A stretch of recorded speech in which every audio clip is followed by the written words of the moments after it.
Hello mga kaaruba! Ako si Bon! At ako naman si Jing. Narito kami para sa isa na namang episode ng Bonjing's Kalusugay! Alamin natin kung paano tayo pinoprotektahan ng bakuna mula pagbubuntis hanggang pagtanda. Dahil ang bakuna ay proteksyon sa bawat yugto ng buhay. At good news!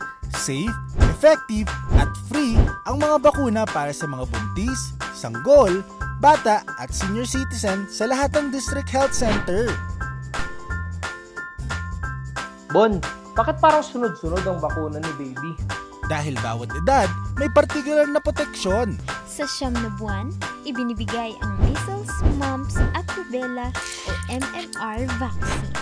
Ito ay proteksyon laban sa tigdas, mumps o beke, at rubella o tigdas hangin na maaaring magdulot ng seryosong komplikasyon. Ibinibigay din ang second dose ng inactivated polio vaccine o IPV sa 9 na buwan para sa mas matibay na proteksyon laban sa polio. Sa unang kaarawan ni baby, ibinibigay ang ikalawang dose ng MMR vaccine. Pinapalakas nito ang proteksyon laban sa measles, mumps at rubella habang lumalaki ang bata. Jing, ano naman yung vaccination campaign?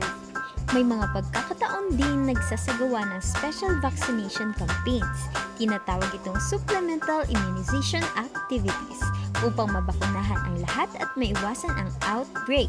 Kabilang dito ang measles, rubella at polio vaccination drives.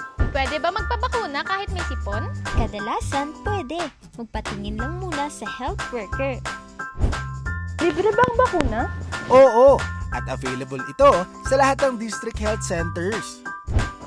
Safe ba ang magpabakuna? Safe, effective, at dumaan sa masuring pag-aaral. Mula kay Mommy, Hanggang kay lolo at lola, may bakuna para sa bawat yugto ng buhay.